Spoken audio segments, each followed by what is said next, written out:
Hi, this is Ms. Delosier, and these are the notes on the levels of biological structure, the structural organization in biology. This is all review for you. You will have seen this multiple times, but I am just going to review it quickly.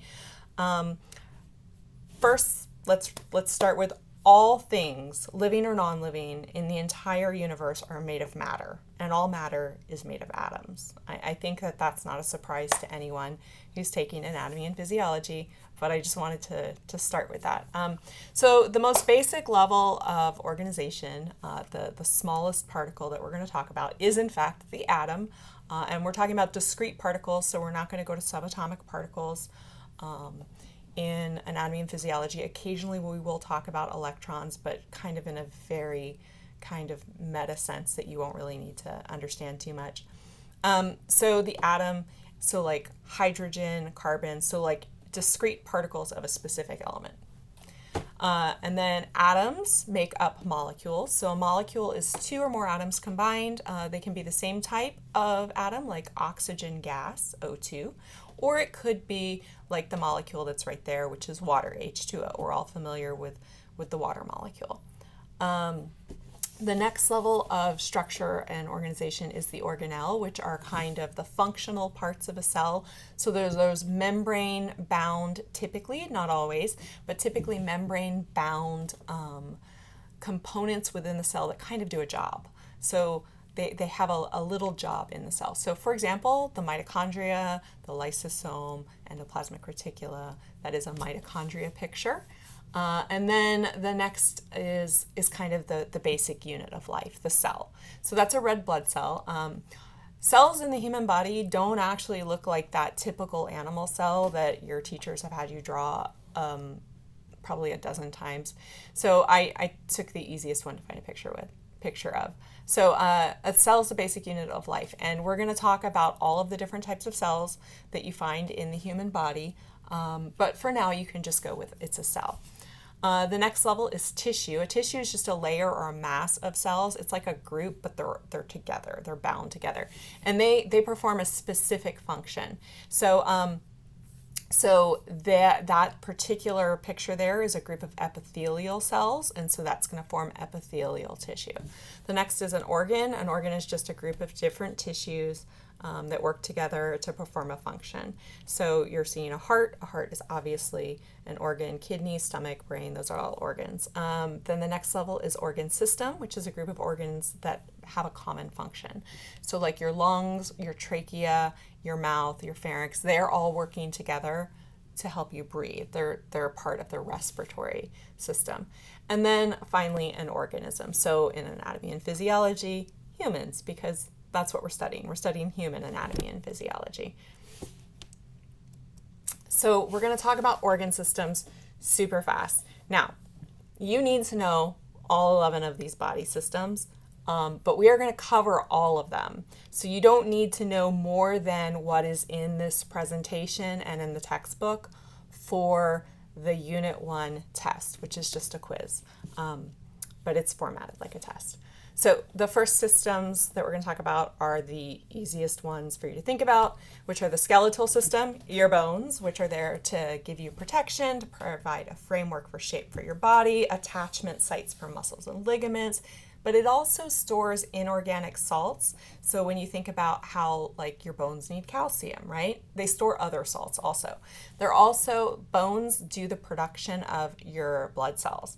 But the basic one that you all know is that they provide support and movement for the body. And they do that in conjunction with the muscular system because those bones on their own don't move you. So they need the muscular system, which are going to go ahead and provide the motion, the movement of the body, but they also provide a source of body heat, which we will talk about, and the maintenance of posture. And when I say movement of the body, it's not just I'm moving my body, I'm breathing also, and that's because the muscle, my diaphragm, is moving. The next system is the integumentary system, which is your skin. I'm not really sure why the word protection is larger than the rest of the words on that line, but whatever. So it provides protection, so it covers and provides a barrier to keep foreign substances out. It helps regulate body temperature. It has sensory reception, so it has sensors in all of your skin. It's involved with the nerve endings. It has like your hair follicles and like how you can feel goosebumps and stuff. And it's also involved in the production of vitamin D. And we will spend quite a bit of time on the integumentary system, the skeletal system, and the muscular system this first 9 weeks. The next body systems we're going to talk about are the endocrine and the nervous system, and I am not going to differentiate between which one does which today, but we will eventually. Basically, the nervous system and the endocrine system integrate and coordinate all of the organ function in your body to make all of your body work together through nerve impulses and hormones. So the nervous system does the nerve the nervous system does the nerve impulses, and the endocrine system does the hormones. But we'll talk about how those differ at a later point. So the next system we're going to talk about is the cardiovascular system. The cardiovascular system is responsible for the transportation of gases, nutrients, blood cells, and waste. So it's moving the oxygen and the carbon dioxide, the glucose through your body, so you go ahead and get the nutrients that you need to stay alive. Whereas the lymphatic system is responsible for the transportation of fluids and is also responsible for lymphocyte production and the body's defense. So you guys have probably learned immune system. That's not a real system. The lymphatic system is a system. You have an immune response, and we will talk about how those are different when we get to those body systems. And the next one is going to be 3 that you are probably familiar with. So the digestive system, we all know the digestive system because we all like to go have lunch.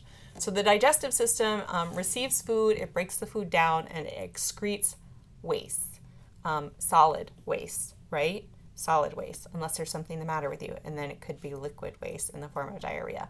The respiratory system is responsible for gas exchange, so you breathe in, and your body absorbs the oxygen, and then you give back your carbon dioxide, and we'll talk about the whole mechanism for diffusion of gases for that. And then the urinary system, which removes waste from the blood and regulates electrolyte and water balance and blood pressure. And so that's kind of the liquid waste that your body produces, not the solid waste. So those are the urinary, respiratory, and digestive system. And then that's only going to leave us with the 11th body system, which is actually 2 separate systems, but it's one system. It's the reproductive system.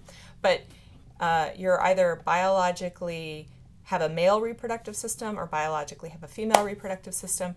And the male and female systems are there to produce and transport sex cells, so to produce and transport gametes, sperm or egg. And then the female reproductive system also provides a space and mechanism for fetal development and childbirth. So here is the giant table of body systems, the major organs and the major functions. This is in your text.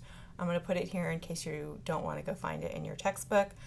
You do need to know these for this unit, but you don't really need to understand how any of it happens at this point.